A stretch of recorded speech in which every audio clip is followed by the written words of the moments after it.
welcome back to my channel. So I am back with yet another update on the Harkle Sparkles, and this is regarding Meghan Markle. She has lost her uncle as of today, who was 82 years old, and he was battling with Parkinson's disease. And it seems as though reports have leaked that she will not be attending the funeral, which is extremely sad because apparently it has been well documented that he was very supportive of her when she was younger, especially during her education and when she was pursuing her studies overseas. I think that he assisted her in getting a job during her gap year at an embassy overseas in Europe. So he was extremely instrumental in her life, but we know this is Meghan we're talking about. She doesn't even acknowledge her father, who financed her very lavish, expensive education and supported her when she was struggling in Hollywood to capture any roles of substance. So I'm going to get into this article by The Sun, and I think it's extremely sad that she will not be attending his funeral. And on top of that, he passed away and he never ever got the chance to meet Harry, and he never got the chance to meet Lily or baby Archie. He was always talking about her, and he did express his disgust about the way in which she treated Thomas and the rest of her white side, because he is on her Caucasian side, okay? So I'm going to get into this. Meghan Markle's ex-diplomat, Uncle Mike, dies at 82 after Parkinson's battle, having never met Prince Harry. Meghan Markle's uncle has died, aged 82. Sources have shared with The Sun that Markle, who was known as Mike, had been battling Parkinson's disease and had suffered falls in recent years. The news comes as Prince Harry returned to the UK to unveil a statue of his mother, Princess Diana.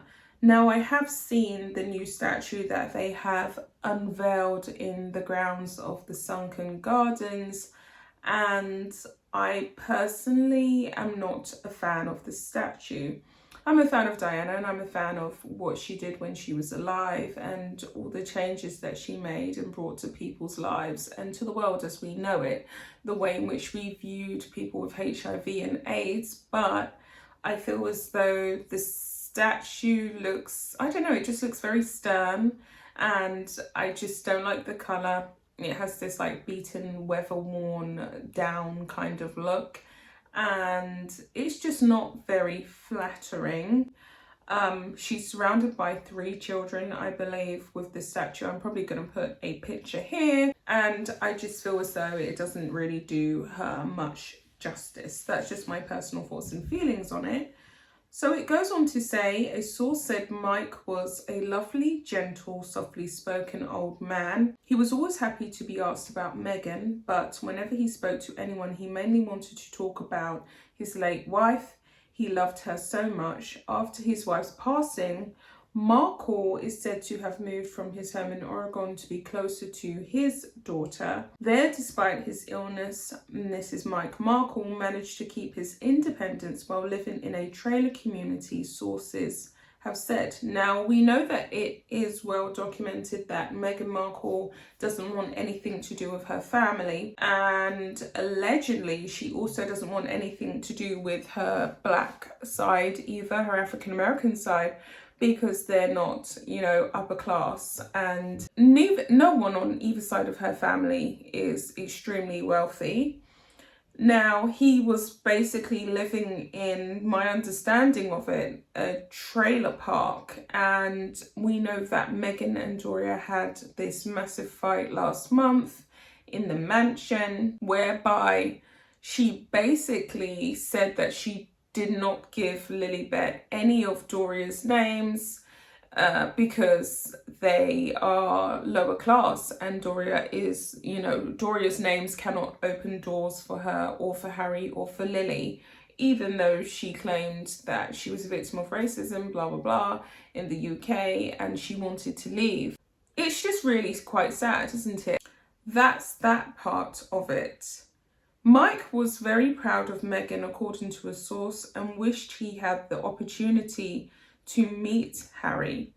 They added he was quite well known in his community for being Meghan's uncle, and he would always stop for a chat to say how proud he was of her, even though he didn't often agree with how she went about doing things. He would usually just chuckle and say, "It's not every day you have a prince in the family, though I suppose." The 82-year-old previously told Women's Magazine that he had helped Meghan on her way to becoming a stateswoman when she was 20 years old. Mike said he secured Meghan an internship as a junior press officer in the American Embassy in Argentina. So that's the country that I was thinking about. So yeah, he did actually support her during her early studies before she went off to Hollywood, and she decided that she was going to be this Hollywood starlet, which of course we all now know never materialized. And basically he was someone who deserved to be at the wedding. He definitely was someone who deserved to be at the wedding and to be acknowledged. And it's really sad that she's not even going to go to the funeral to pay her respects, to send this man off, which is absolutely disgusting. And I'm trying to figure out what kind of humanitarian that would make her if she definitely doesn't show up and is not in attendance or doesn't even send some flowers. I mean, that's her own flesh and blood, and he wasn't all that bad. He couldn't have been a bad guy to be helping her out during her studies. It says when she was considering a career in international relations over recent years, however, Mike, like his brother Thomas, said he had become estranged from Meghan ahead of a royal wedding to Prince Harry. So she cut him off literally as of immediate effect. As soon as she got with Harry, she cut everyone off, everyone, black, white alike, old friends from school, everyone was ousted. Only people who had really big profiles were acknowledged, even if she didn't know them that well, i.e. the likes of Idris Elba and Oprah. It's gone on to talk about how Thomas Markle was meant to be in attendance, but he wasn't due to his health issues, which we know is kind of something that Meghan and Harry could have considered before they walked down the aisle, but there was no, consideration given for him. A source said that Mike wasn't a fan of how they'd iced out her dad.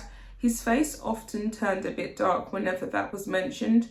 I don't think they were ever in touch with him to his dying day, they said. I know he was disappointed not to be invited to the wedding. He knew that a lot of the family wouldn't be, but he held out hope that since he shaped her formative years by getting her that internship in Buenos Aires, I hope I'm saying that correctly, at the embassy, she might see fit to invite him.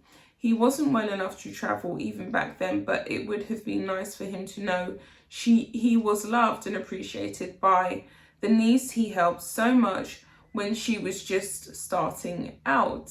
And you would think that, as I said already, he would have been acknowledged, because it's not like he was a deadbeat uncle, okay? He actually played an instrumental role in her life.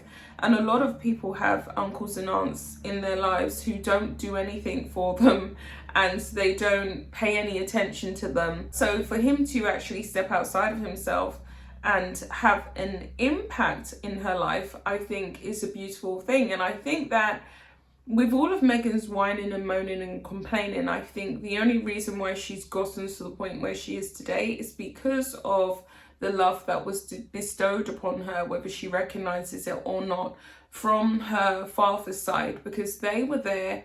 They were the instrumental people in her life and in her upbringing. I think that it's pretty sad and it's pretty tragic that it's gone down the way it's gone down and she's treated him the way she's treated him. So guys, with all that being said, I will be back with yet another video, and this is the end of this one. I'll be back with another one. Bye guys.